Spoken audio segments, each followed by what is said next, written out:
portion of Ki Tisa is 120 days. The people of Israel received the Torah on Mount Sinai, and then Moses went to the mountain to receive the Torah and then come back, with the tablets and continue to teach the people of Israel the Torah. The Torah was supposed to be the Torah and the oral Torah and the written Torah and the Zohar and all of it together. But when he came back, everybody knows what happened. The sin of the golden calf happened, and then the learning of the Torah or receiving of the Torah was actually cutting. So there was not really continuation of receiving of that Torah. And the second time that he went to the mountain and he came back again with other tablets, it was already a totally different Torah. It was only the written one. It was without the oral Torah, and it was without the Zohar, and it was it was lacking. Okay. But before we're gonna go into the golden calf, there's so many other things that happen in this portion, and we talked about it in previous years, so we're just gonna mention them. Okay, all the things that happen in this portion, and it's starting with right at the beginning, when the Creator says, Ki Tisa et rosh bnei Israel lefkudeim. Right, Ki Tisa. Ki Tisa, it means you need to basically count the people of Israel, but it's not by counting, because we know counting is limitation. Is that you're gonna Tisa, it means to elevate or to raise their head. You should raise the head of the people of Israel. And you should not count them, but you need to know how many they are. So everybody has to bring half a shekel. And then we're going to count the half a shekels, and we will know how many, how many people is in the nation of Israel. And the reason why we don't count, because count is limitation. And we know that we don't want to limit, because the Creator is unlimited, is beyond time, space, and motion, and we don't want to limit. And therefore, also when we said raise the head of the people of Israel, it means, and don't count them, it means don't limit them. So each and every one of us will really know how special we are. Okay, because it's not like, okay, if we're counting, then 1, 2, 3, 4, if you have $100, and you count $100, every dollar look exactly like the other one. But when you have, let's say, a special coins or something special, then you look at it differently. You don't count it like I have 1, 2. I have this coin, and I have this coin, and I have this coin, and each one is special. So when you have $100 and $1 fall, maybe you're not even gonna notice that it fell, because they all look the same. But when you have special coins and one of them is missing, then it's a big loss. And that's how the Creator and that's how the Creator is seeing us. Okay, like very special. So we're already starting from this portion, how the Creator is telling Moses that each and every one from the people of Israel is very, very important, and each and every one of us is part of the Creator.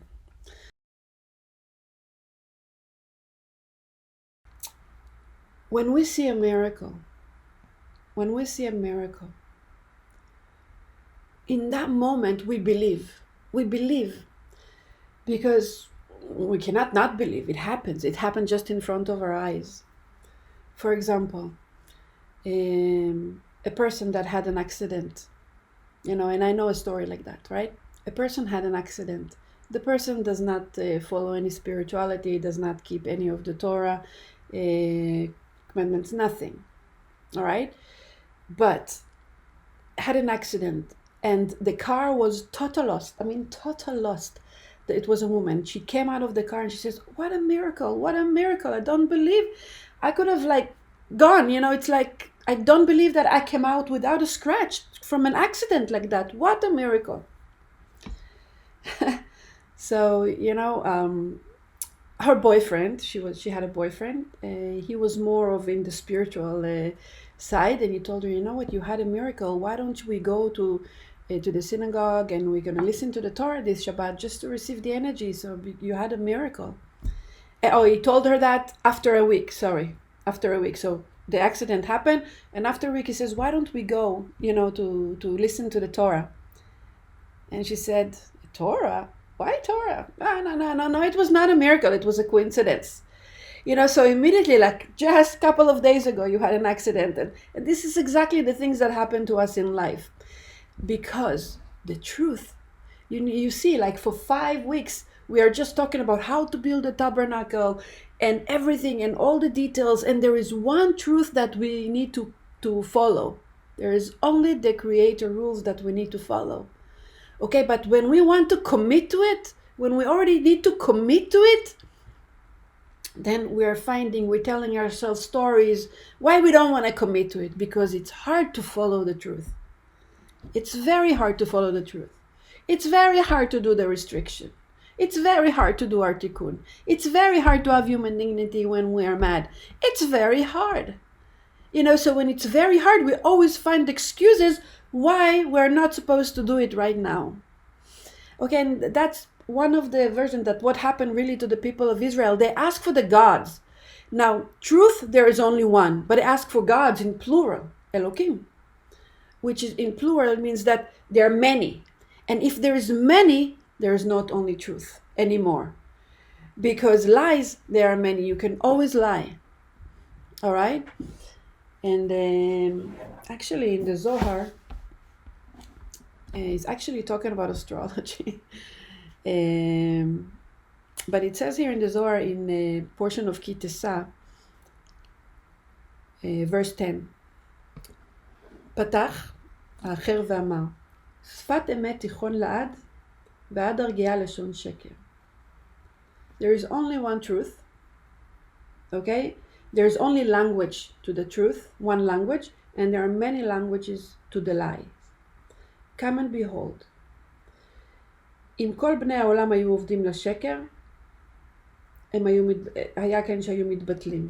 The people of the world is working for the lies. But the light of the Zohar that is coming from the sun is the truth is. It's the only truth. וכן הכוכבים שברום השמיים. The stars that are in the sky, it's true.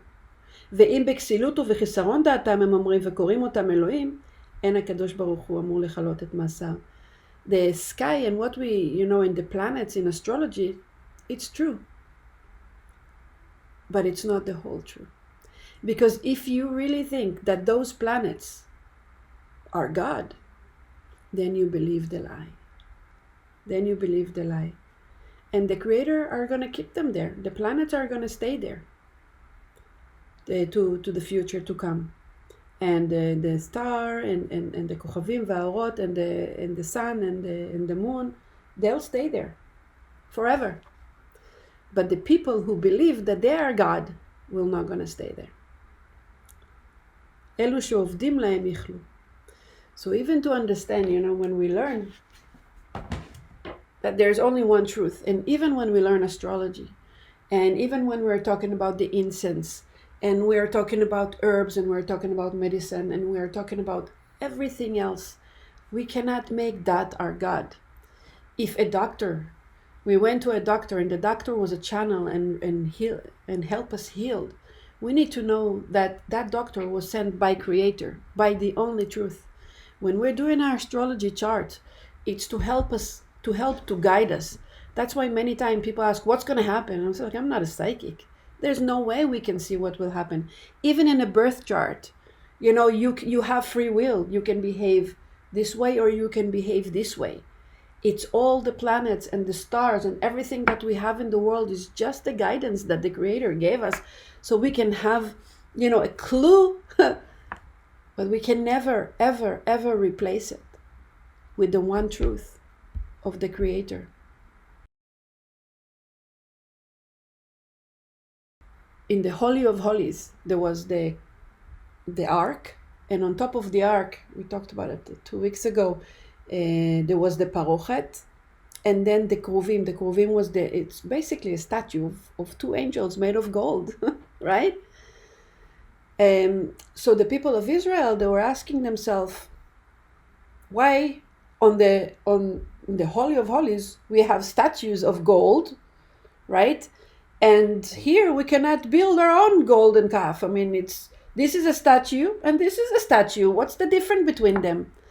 So, they didn't really think that they do something wrong. They said it's not a problem. Moses is not here. We are not trying to replace God. We are only replacing Moses. So it looks like it's starting from a good place. Okay, but we need to remember between the Kruvim and the golden calf, the Kruvim is the word of God. It's the word of God. He said to do that. The golden calf, it's their own I know better. I know better. I know how to put pieces together. That was the whole idea of the whole scene of the Tower of Babylon, and we talked last year about like I know better, I'm stronger. It's me. I can make a decision. And let's go into astrology just to make a detour here. Mars entered into the sign of Gemini, right? And Gemini is a sign of knowledge, right? If Gemini is I know, therefore I'm exist, and it's a sign that go by knowledge, and it's always I know better. There are many good things about Geminis.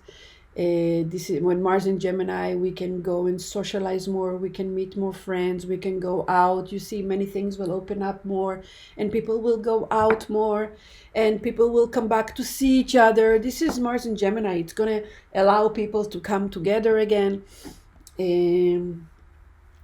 Mars in Gemini, we can because it's information, so we can find more things that can help us to move forward. It's a mutable sign, so we can feel a little bit more lighter than that Mars in Taurus that is grounding, and we feel a little heavy. Now the energy from Taurus is very heavy, Gemini is light, so we feel a little lighter. And when we feel lighter, we are able to do more. It's like when something is not heavy and is light, is moving faster. So things are moving faster. Communication is moving faster. Information moving faster. So we have all this. But on a spiritual level also, we need to remember that Mars in Gemini is I know everything. Okay, so we want to use that light energy of Gemini, which is beautiful, and to go out and to to be around people and to social. We miss it, and we want to do that, and we can do that right now. Well, we still need to be careful, obviously, but it's more available. But we also need to remember that the truth is only one. And what happened really to the people of Israel, they told themselves stories because they already knew. Oh, we know for sure that Moses died because he will never be able to live for 40 days without food. And we already know that we have the Kruvim here, that we know that we can do that. But the first commandment is I am your God. And the second one is don't make any pesel, any statue, and don't bow to any statue. It's the two commandments. They already passed by the two commandments by convincing themselves that they're doing the right thing. They did convince themselves. They did believe they do the right thing. And we always need to remember, like, how to say that? Telling ourselves the stories. Making excuses all the time to think, oh, we can fit. I mean, Geminis are brilliant, right? Brilliant people, very, very smart people, wit, fast, amazing. But if we work only with our head, then we put the puzzle in a way that in our eyes it looks right, but it's not really right. We need to follow the universal laws, because if we don't follow the universal law, we're just telling ourselves stories. If a person needs to restrict right now and it's time for restriction, and the person is like, no, I don't need to restrict that. That's not a problem. I don't have a problem with that. Then the person lied to himself. And Gemini are master liars. And again, don't take it personally. I'm talking about a general energy of a sign. It's manipulation. It's weak. That's what they do. you know Gemini is a planet of playing games, mind games. All right, so we need to see that now that Mars going into Gemini and will be there for the next 6 months, to really be able to see, and to connect to the truth, and not to the trick of the minds that is telling us, what's easy for us and find way outs. Because Geminis, they don't have patience for processes. Many times Gemini are stopping in the middle because they're had enough. They get overwhelmed very, very fast. That's why they do so many things at the same time. So if you can do so many things at the same time, it's amazing, but finish them. If you're doing so many things at the same time and you're not accomplish anything, then maybe you need to do not so many things, and do 2 things or 3 things, or that you can finish, because then there's always that energy of scattered and feeling unaccomplished. Okay, and always find reasons to manipulate so they don't have to go through the process.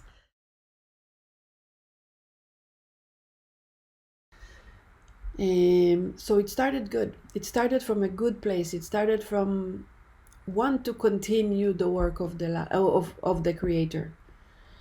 But the Satan, the Satrachra, it will never come and say, betray your wife. When you think about it, I will never betray my wife. No way. But how Satan will work?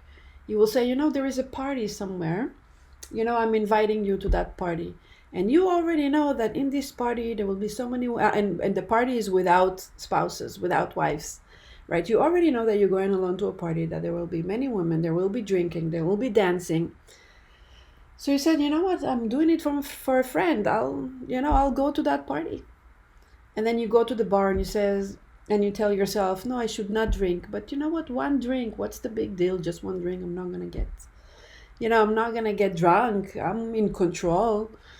And like that, the party goes, and from the drink, and then you're going to dance, and then you go in, and then, oops, something happened, you're too light, a woman come to you, and women knows how to tempt men, and that's it. You betrayed your wife, but you didn't really mean to, you didn't really want to, you just wanted to go to a party with a friend because a friend invited you and you didn't want to hurt him, so you came from a right place. But that's how Satan is working us. And that's how the small lie and another small lie and another small lie is taking us far away from the truth. That's what really happened to the people of Israel. After they saw, because you ask yourself, what are they? They need to be really stupid after all they saw. They immediately replacing God with a golden calf. It didn't really happen overnight. It's coming from, it did happen overnight actually, but the thought was not a thought of betraying the Creator or replacing the Creator. Slowly. Moses didn't come, and we are afraid. We want to keep the gods, but we don't want to have one God. We want to have many gods, and there is Kruvim too, so we can do that. In all the stories we tell ourselves. So in this portion, really one of the things that we need to ask ourselves when we read the Torah. What are the stories that we tell ourselves that we know that are not going to bring us any closer to our happiness, to our fulfillment, and to the goals that we would like to be connected to?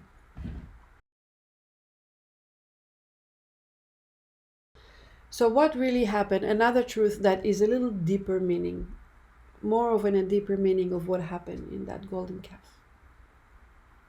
Because again, it's very weird that the people of Israel actually did the golden calf.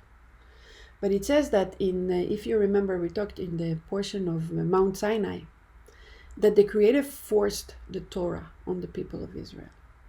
What does it mean? Kafalem har kegigit. And when we talked about it, we said that their vessel were not ready, but he gave it to them almost like as a gift. Like all these lights for people who were worthy, that had a worthy vessel, and people that didn't have a worthy vessel. Everyone in the nation of Israel received it. So it's kind of coercion, like he forced it on them. Because if we receive something that our vessel is not ready to receive, it's like forcing. Right? It's forcing.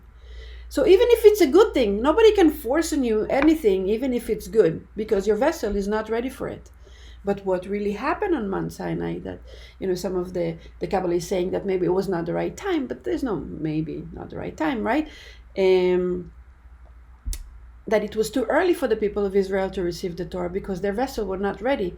Therefore, the Creator kafa alem har kegigit. He forced them to receive the Torah. He showed them that light, even if the vessel was not open. And when Moses came with the tablets, it says charut al haluchot, that everything was engraved within the tablets. But the Zohar is saying, don't call it charut, don't engrave, call it cherut. Cherut is freedom. Okay, and we know that every situation and every time that we feel rebel is when we feel that someone is forcing something on us, right? And now we are in the time of Aquarius. We have that Jupiter in Aquarius, and we have that Saturn in Aquarius, and we have that Mercury in Aquarius also conjunct Jupiter in Aquarius. And Aquarius is a sign of independency, of liberation. Did you ever hear Aquarius like to be told what to do? Aquarius, when someone forcing something on him, he's going to do the opposite. Even if subconsciously or consciously he knows that it's going to hurt him. But just because you forced me, I'm not going to do it, even if I know it's good for me. That's Aquarius, they don't have almost like control over it. They just do it because that's their nature, and when we have all those planets, and Mercury is a thinking process, and Jupiter is a lot, that we cannot take anyone forcing us to do anything. This is the age of Aquarius. So we can really not have anything that we are not ready for, because the moment we're going to receive something that we are not ready for, we won't be able to hold it. It's going to be a big short circuit. So most of the people, that they get angry or they get fear is because they feel threatened. That they feel threatened that someone is going to force them or tell them something that they don't like to do. And one of the things that this Aquarius time is bringing us is to bring us the awareness of what in life do we choose to do and what in life we are forced to do. And we really want to know and to pay attention to everything that we do in life, in every area of our life. What is that I'm doing because I choose to do? And what is it that I'm doing that we feel like I don't have a choice?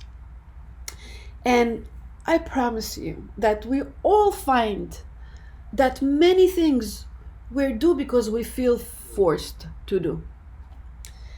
Even yesterday I spoke with someone in a chart, and she has a lot of Aquarius, right, in her chart, and a lot of Aries, all this rebel and freedom, but coming from a past life of obligation, right? So everything that she chooses to do it because she wants, and then she feels, oh my God, I have to finish. The moment she feels I have to, done. She cannot do it anymore. She doesn't feel motivated anymore, and she doesn't finish what she starts. And it's just an idea. It's funny because I was preparing that class, and then I had that chart, and I was like, wow, this is exactly what I want to talk about. It says that the Creator created the word in judgment at the beginning, in din, barat haolam bedin, because there is truth, and we need to follow the truth. We need to follow the truth. So if we need to follow the truth, you do that. If you don't do that, bam, judgment. Okay, and that's forcing, because if the Creator is forcing us to walk the truth, then that's forcing, and none of us wants to be forced. We always rebel, we always angry, we always afraid, we always sad when we are forced to do something. Then the Creator